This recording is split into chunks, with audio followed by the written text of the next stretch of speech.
Hello and welcome to my channel. If this is your first time here, my name is Millie and welcome to another Multichrome Monday, which is a series I do here on my channel where I talk about different multichromes, from eye swatches to swatch comparisons to just reviews, anything in between as well. And so last week's Multichrome Monday, I did kick off March Multichrome Madness, which I chose 31 different multichromes to wear every day of the month in March. It's been really fun so far, and I've been loving seeing all the looks that you've been creating and hashtagging under Multichrome Madness. So make sure you tag me on Instagram and you hashtag the Multichrome Madness so I can find your posts, because it might get lost in my notifications, and I definitely don't want you thinking that I'm ignoring you or anything like that. So if you're interested in the 31 multichromes that I chose, then make sure you check out that video. I will link it down in the description box.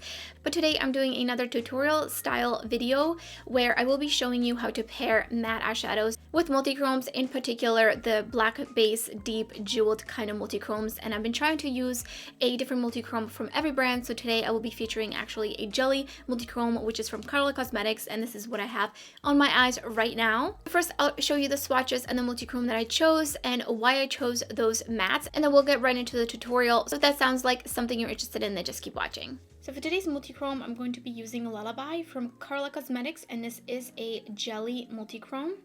And so this is what the multichrome looks like. And so straight on, it's basically a teal, and then it fades into a blue to a really beautiful deep purple. You probably won't be able to see it in this lighting, but you will see it in the swatch. All right, let's swatch. So first I chose this kind of teal shade from the Viseart volume 3 palette, and this I'm going to be putting right in the center of my lid in the crease, and this is playing off of the more teal kind of straight on view of the multichrome in there as well, to act as a transition into the purple. I do feel like this blue looks a little bit brighter in the pan.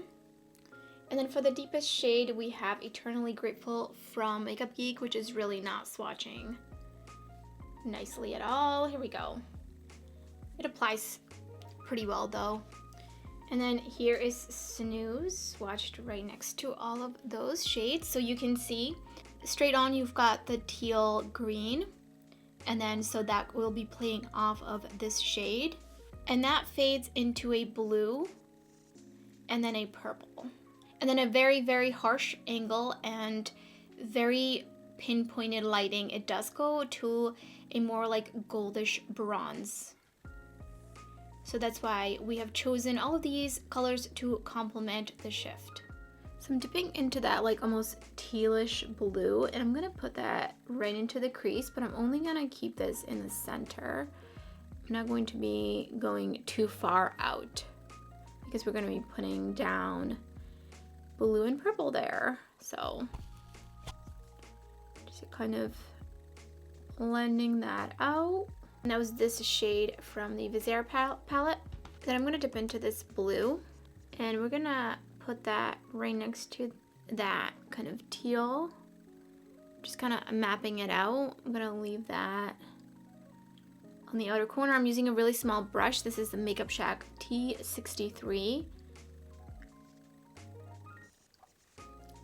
I'm really just trying to strategically place this right into the crease and then blending it up and into the greenish teal. I really don't know what to call it.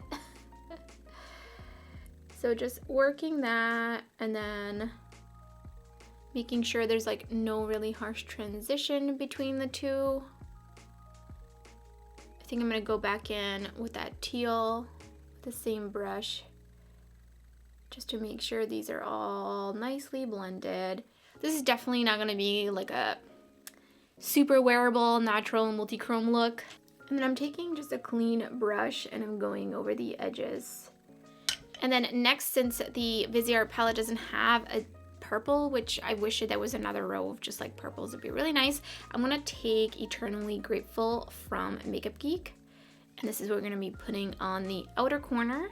This is going to be basically playing off of that purple shift.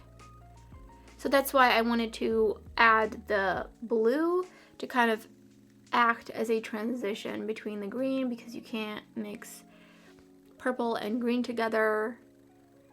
So this way the purple is going right into the blue. So I'm using that same T63 brush. Since it is so tiny, it gives me so much control.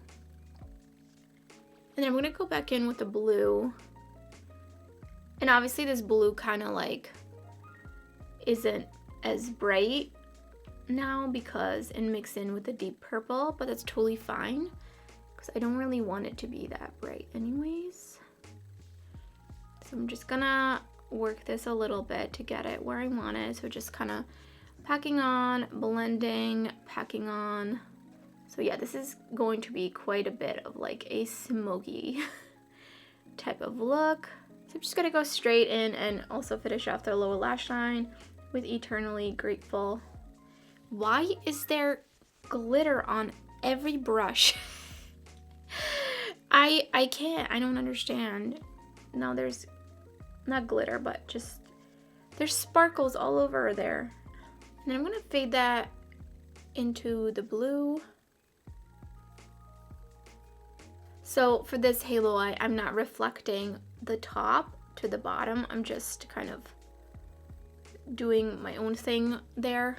So next I'm gonna go into a Lullaby from Karla Cosmetics, which is the jelly kind of eyeshadow. There's already a bunch of product on the lid, so I'm just gonna play off of the lid so you can see the tones kind of match this green here. Because there's definitely like different types of green.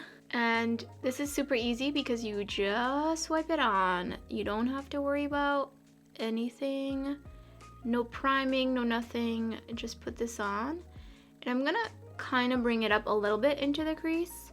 Just so I don't really want a harsh line there. And then basically for the edges, I'm just using whatever is maybe left on the brush and just using it to tap it and to feather it out. You could also go in with your finger. Just do that. For the lower lash line, I'm going to go in with LA Girl Vivid. I don't know why it's called Vivid one. So it's really nice that it kind of just fades into the purple on the outer corner. And then if I turn a lot this way, then right here in the inner corner, it will start shifting to the purple. So that's why it's also nice to do a halo eye, because that way you have the shift going each way. Versus if you just did the secondary color and it was only on the outer corner. And then if you're, you know, twisting this, if you're twisting this way and it's shifting here, then you don't have a matte to match that color, which is totally fine as well. But this way it's kind of nice that it does that. So here is the finished look. So you can see it change from that teal green to blue to the purple. Then when I'm at a harsh angle and I shine the light directly on the outer corner, you can see it kind of shift to a more gold bronze color, which I think that one's going to be a little bit harder to see. It's really going to depend on the bend in your eye and the lighting, but it is there. So there's, you know, quite a bit going on in this look, and I think pairing the mattes so that they complement at least some of the colors is really important.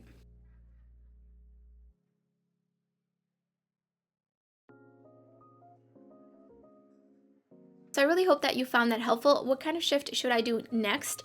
There's just so many shifts. I definitely want to do some more iridescent shades or some more translucent shades as well, because I think those would be a little bit less smoky, and you've been asking me to do more types of wearable looks with multi-chromes, which definitely is harder when they are super, super dark and more jeweled, like the ones I've been using. So that's why I want to throw in some other ones. So let me know if there's any in particular. I have quite a bit, so there's a pretty good probability that I will have the shade that you want to see. And so that's everything for this video. If you enjoyed it, don't forget to give it a thumbs up. And if you're new to my channel, I would love it if you subscribe. There's so much indie makeup content, especially shiny, shifty, and sparkly content already on my channel, and much more to come, so you don't want to miss out. So thank you so much for watching, and I hope to see you next time.